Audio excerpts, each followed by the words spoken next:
Many, if not all, sports are inherently dangerous. In boxing, for example, punching each other over and over again, it's gonna cause some physical damage. But sports can affect athletes in so many more ways than first meets the eye. Even graceful non-contact sports can be deceptively dangerous. From your toes to your head, here are 5 unexpected tolls that sports take on your body. Now, on a daily basis, you probably don't think about your big toe very often, but it's required for things like walking and balancing, which is what brings turf toe to the list of sports dangers. There are different degrees of injury that can all be classified as turf toe, but it's a sprained or torn ligament. The tissue that connects the base of your big toe to your foot can get injured if you're frequently putting on sudden bursts of pressure that overstretch it. This would happen if you went from a complete stop to a sprint or quickly changed directions. And that's a skill that American football players practice a lot, so it's no surprise that they sometimes experience turf toe. These injuries aren't exclusive to artificial playing surfaces though. It's just called turf toe because football players experienced more of this type of injury when they switched from soft grass to harder turf. It's not the turf itself so much as harder surfaces that contribute to turf toe. So reducing turf toe cases might be an argument for real grass instead of turf in stadiums. But turf toe isn't even specific to American football players. Sports like track and ballet are also turf toe magnets because participants push off the ground in unique ways that put incredible force on their big toes,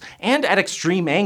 Softer shoes also increase the athlete's risk of turf toe because they allow a greater range of motion. So to combat this injury, a 2018 medical report recommends wearing shoes that don't flex too much in the toes. But the good news is that resting turf toe injuries usually gives them time to heal on their own. Going from the bottom of the body all the way to the top, this next unexpected sporting danger is starting to get more recognition after years of neglect. While it has an equally catchy name, sled head should be taken very seriously. It's a term used to describe the concussions common in winter sports like luge, skeleton, and bobsleigh. They may look like smooth rides, after all you're sliding on ice, but there's a lot of rattling around from the high speed and curves that can lead to concussions. When your head hits something, like your sled, your brain can hit the inside of your skull with enough force to cause a concussion. And sled sport athletes report symptoms of concussion with troubling frequency. A 1986 paper reported headaches, fogginess, and lack of equilibrium in luge athletes after a run,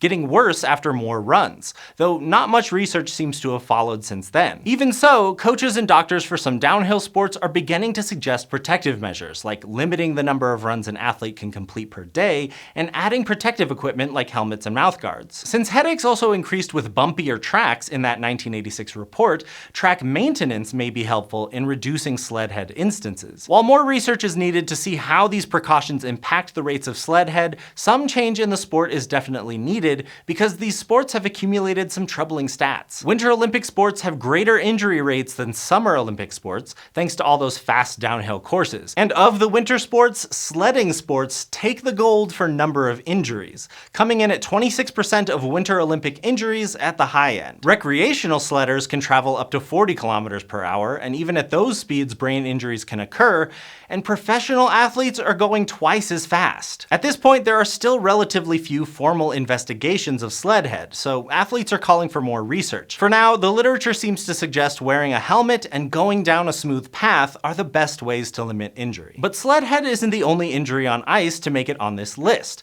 because spending a ton of time at indoor ice rinks comes with health risks you might not expect, at least if they're not maintained correctly. Hazardous gases like carbon monoxide and nitrogen dioxide can sometimes be found in ice rinks. Nitrogen dioxide can react with water to produce nitric acid in your lungs. Low-level exposures can cause respiratory irritation such as coughing, while more extreme cases can cause fluid to accumulate in the lungs. Carbon monoxide, meanwhile, gets in the way of oxygen sticking to red blood cells, and in the most extreme cases, this causes suffocation. But how much carbon monoxide you breathe in is an important factor. The authors of one study suggest that mild cases may be more common in ice rinks than we realize. Low levels of exposure can lead to milder symptoms, like lightheadedness. But you might be wondering what these gases are doing in ice rinks in the first place. Well, it's the work of none other than the charmingly innocent Zamboni. After all, they're basically just big trucks that you drive around inside. And that's all fine and dandy when there's really good air circulation and ventilation, but that's not always the case. In North America, there have only been about a dozen documented instances in which ice rinks were so underventilated that patrons experienced acute symptoms.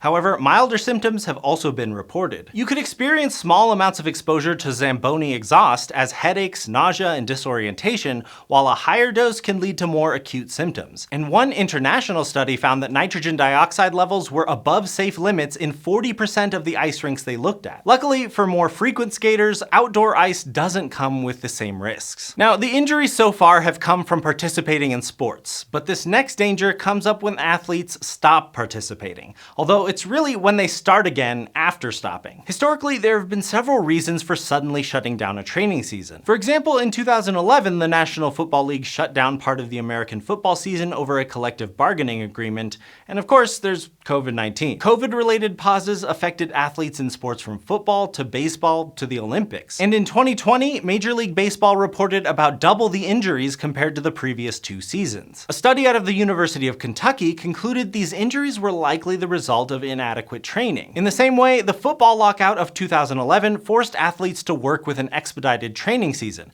cramming 14 weeks of training into 17 days. And this led to an unprecedented number of Achilles tendon ruptures that season. Your Achilles tendon is the fibrous tissue that connects your calf muscle to the heel of your foot. When you increase the stress on your Achilles tendon and overstretch it, it can tear. Tears even tend to happen in the same place. There's a spot just above your heel where the Achilles tendon has to stretch the most when you use it, and so tears or ruptures tend to happen there. It's kind of like how pizza dough will break at its weak spots if you try to stretch it too fast. Gradually working your way to the desired output is less likely to result in tears. In the end, about 1/3 of these injuries are career enders for NFL players. But this is often preventable, and athletes can generally avoid it by working in enough training time. There's one more injury that can be shared between professional and amateur athletes, because it's not so much a sporting risk as just plain old human nature. If you celebrate your sporting triumphs just a little too hard, even that can lead to injury. A lot of the time, all it takes is literally jumping with joy. Just ask these NFL players: Cardinal kicker Bill Gramatica, Georgia wide receiver Malcolm Mitchell, Lions linebacker Stephen Tulloch, and Bears defensive end Lamar Houston,